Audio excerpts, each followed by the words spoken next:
خواجہ محمد اسلام ان کی کتاب ہے موت کا منظر، بڑی معروف کتاب ہے۔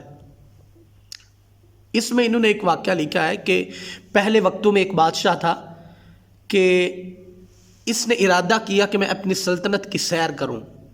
اس مقصد کے لیے اس نے بڑے خوبصورت جوڑے منگوائے، 2 3 4 5 کئی جوڑے منگوائے، جس میں سے ایک اس نے سلیکٹ کیا، اس کو پہنا۔ اس کے بعد کئی گھوڑے منگوائے، اس کو گھوڑا پسند نہ آیا، دوسرا منگوایا وہ بھی پسند نہ آیا، پھر تیسرا منگوایا وہ بھی پسند نہ آیا۔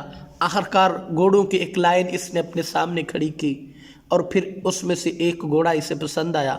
اس پر یہ بڑے فخرانہ انداز سے، بڑے متکبرانہ انداز سے خوبصورت پوشاک پہن کر سوار ہوا اور اپنی رعایا کے ساتھ، اپنے نوکروں کے ساتھ جو ہے، آگے پیچھے اس کے نوکر تھے اور بڑی شان و شوکت کے ساتھ اس کا قافلہ نکلا۔ تو عوام دیکھنے کے لیے آئی کہ بادشاہ کی سواری آ رہی ہے، ہم دیکھیں۔ تو یہ بڑے متکبرانہ انداز سے چلا کہ جب یہ جا رہا تھا تو ایک خستہ حال بزرگ وہ مجمع میں سے نکلے اور اس کے گھوڑے کی مہار پکڑ لی اور کہنے لگے کہ بادشاہ، میں نے تم سے ایک بڑی ضروری بات کرنی ہے۔ بادشاہ کو بڑا غصہ آیا کہ ایک عام شخص ہے، اس کے کپڑے بھی پھٹے پرانے ہیں، خستہ حال ہے، اور اس نے بادشاہ کے گھوڑے کی مہار پکڑ لی ہے۔ چونکہ جس بندے کے پاس تھوڑا پیسہ ہو اس میں تکبر تو آ جاتا ہے، اور یہ تو بادشاہ تھا۔ تو اس کو بڑا غصہ آیا، کہنے لگا کہ تمہیں پتہ ہے میں کون ہوں، کہ میں بادشاہ وقت ہوں۔ تم نے اگر مجھ سے کوئی بات کرنی ہے تو پہلے مجھ سے وقت لو، میرے وزیروں سے ملو، میرے نوکروں سے ملو، ان سے وقت لو، پھر مجھ سے بات کرنا۔ تو یہ فقیر کہنے لگا کہ جو خستہ حال تھا، اس کے کپڑے پھٹے پرانے تھے، بوسیدہ تھے، یہ کہنے لگے کہ میں نے تم سے ابھی بات کرنی ہے۔ تو میں تو دیکھ رہا ہوں کہ تم کون ہو، میں تمہیں جانتا ہوں، لیکن شاید تم نہیں جانتے کہ میں کون ہوں۔ اپنا کان میرے قریب کرو، میں نے تم سے ابھی بات کرنی ہے۔ جب بادشاہ نے اپنا کان ان بزرگ کے قریب کیا تو انہوں نے اس کے کان میں کہا کہ میں ملک الموت ہوں اور تمہاری جان لینے کے لیے آیا ہوں۔ جب بادشاہ نے یہ سنا تو اس کے پسینے چھوٹ گئے، اس کی کانپیں ٹانگنے لگیں، مثلا اس کی ٹانگیں کانپنے لگیں۔ تو اس نے یہ کہنے لگا کہ یہ گھوڑے سے نیچے اتر آیا اور کہنے لگا کہ مجھے تھوڑا سا وقت مل سکتا ہے کہ میرے پاس گھر پر بڑا مال ہے، میرے محل میں بڑا مال ہے، سونا چاندی ہے، جواہرات ہیں، کہ میں جا کر ان کو ٹھکانے لگا لوں، کوئی اللہ کے راستے میں خرچ کر لوں۔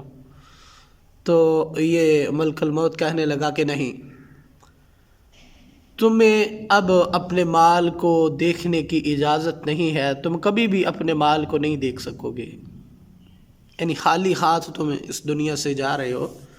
تو ایسا ہی ہوتا ہے کہ جب موت آتی ہے تو ہمارے پاس کچھ نہیں ہوتا، کہ جب آپ دیکھیں کہ تھوڑا سا زلزلے کا جھٹکا آئے نا، تو انسان کے گھر میں کتنی قیمتی چیزیں ہوتی ہیں، کتنے قیمتی موبائل ہوتے ہیں، سونا ہوتا ہے، یا اس کے لاکر میں پیسے رکھے ہوئے ہوتے ہیں۔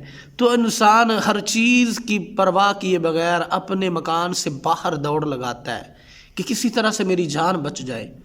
اس کو یہ نہیں ہوتی کہ میں اپنی فلاں چیز اٹھا لوں، فلاں چیز اٹھا لوں، میری یہ چیز بھی بڑی قیمتی ہے، میری یہ چیز بھی بڑی قیمتی ہے، نہیں، بلکہ وہ خالی ہاتھ دوڑتا ہے مکان کے باہر، بلڈنگ کے باہر نکلنے کی کوشش کرتا ہے۔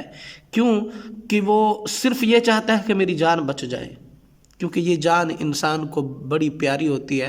تو یہ بادشاہ کہنے لگا کہ مجھے تھوڑا سا وقت چاہیے کہ میں گھر جا کے، اپنے محل میں جا کر اپنے جو جواہرات ہیں، مال و دولت ہے، اس کو اللہ کے راستے میں دے لوں یا اس سے ٹھکانے لگا لوں۔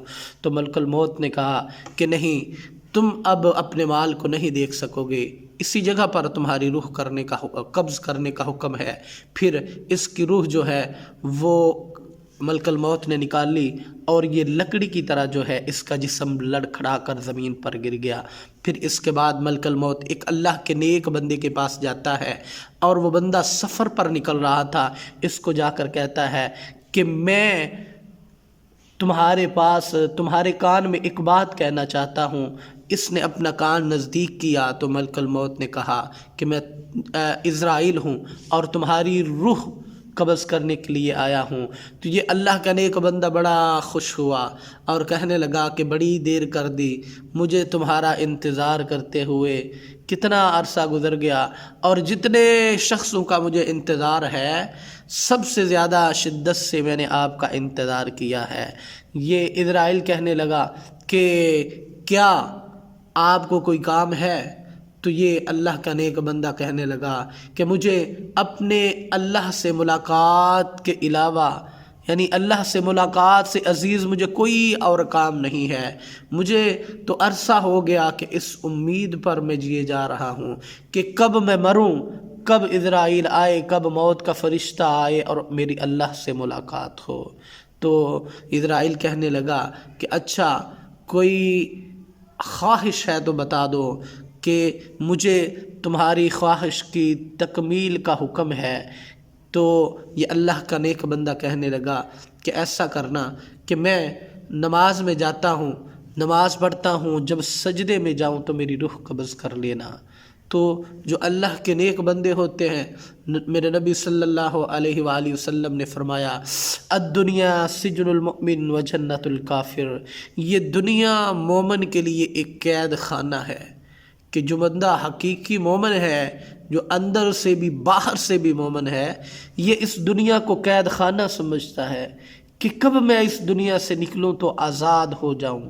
کیوں کہ اس دنیا میں کئی قسم کی مصیبتیں ہیں، بندہ ہر وقت ڈپریشن میں رہتا ہے، ہر وقت کچھ نہ کچھ بنانے کی جستجو میں رہتا ہے، ہر وقت اس کو آگے سے آگے بڑھنے کی جستجو ہے، ہر وقت بے چینی میں رہتا ہے۔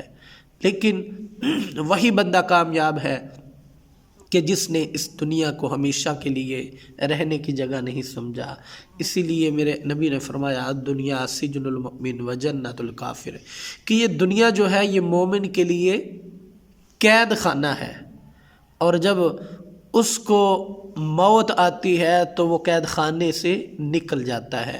و جنت الکافر، کے کافر کے لیے جنت ہے، کیونکہ کافر نے سب کچھ اس کے لیے یہیں پہ ہے، آخرت میں کافر کے لیے کچھ نہیں ہے۔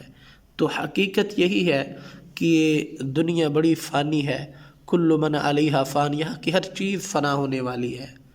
تو آج انسان جو ہے یہ اپنی خواہشات کے پیچھے بھاگتے بھاگتے یہ مر جاتا ہے، لیکن اس کی خواہشیں پھر بھی پوری نہیں ہوتی۔ تو عقل مند انسان وہی ہے کہ جو اللہ اور اس کے رسول کی اطاعت میں زندگی گزارے، یہ اس دنیا کو ایک راہ گزر، ایک مسافر خانہ سمجھے۔